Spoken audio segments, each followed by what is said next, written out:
that's kind of what. So what are your goals? Followers, respondents, conversions. Conversions, right. Conversions equals Sales. cash. Yeah, conversions equals cash. The other thing, some people go online because they want to get known, they want media exposure and that sort of thing. Can you take pictures from that other side of the room? Yes, absolutely. So, okay, so that we can get the publicist never really, trying to get the shot. It's like, we need the sign, we need the brand. But you want to get known, you want to get found.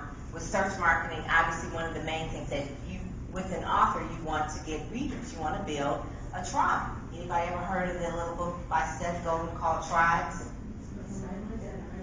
Yeah. It's about building a tribe. I mean, in anything that we do, you need relationships, right? You need relationships in order to build any type of business. So that's what social media success is. It's not about the numbers.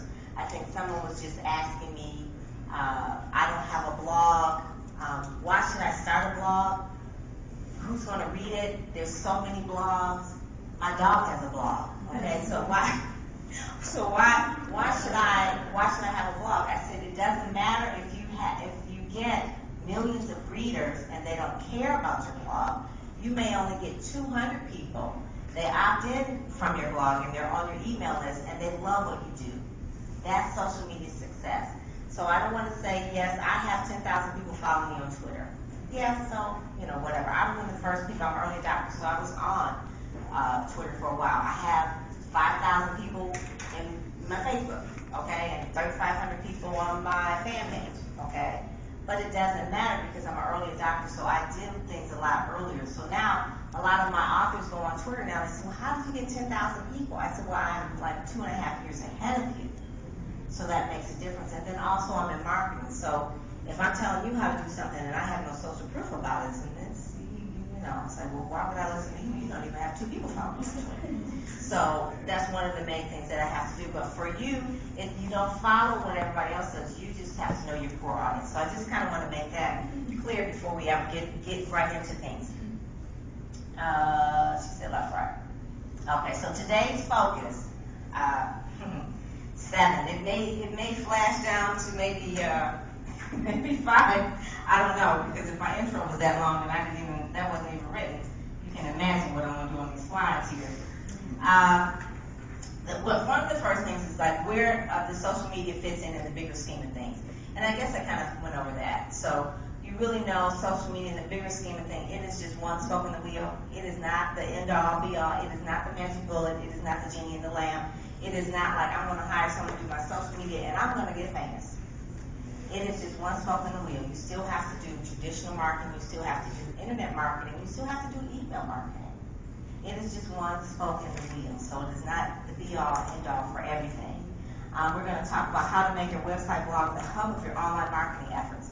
Now, being a publicist, one of the main things that I really believe, for an author especially, is that you do need a blog.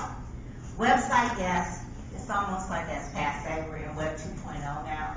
But the blog is the hub of everything that sends out everything that you're going to do with social media. So if you have a blog, you want to make sure, like the girl from Analogy was talking about, that people are liking and retweeting it.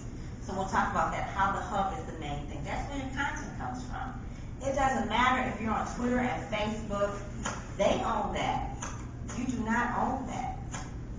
So if they decide, which they change Facebook all the time, that, we're going to take our ball and go home, we don't want to play anymore, it's gone because they own it. What can you do? But your blog you own.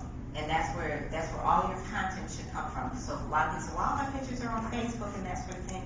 If you do, if I'm frightening you at all, say, oh my God, I can lose all my stuff on Facebook. There is a way where you can download everything on Facebook. If you go to your account settings, and there's a thing where it says download, you can put everything that you have ever put on Facebook in a zip. And I would say, just like you maybe back up your computer, I would say if you put up things that are very important, like pictures and that sort of thing, videos that are only on Facebook, go and download and back them up. Because you never know. Sometimes they'll block your account, and you never know why they block your account. If you can't unblock it, then that means you can't ever get that content anymore.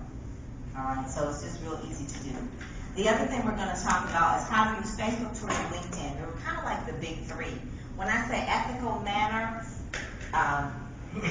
one of the ethical manner for that is meaning that you don't spam people.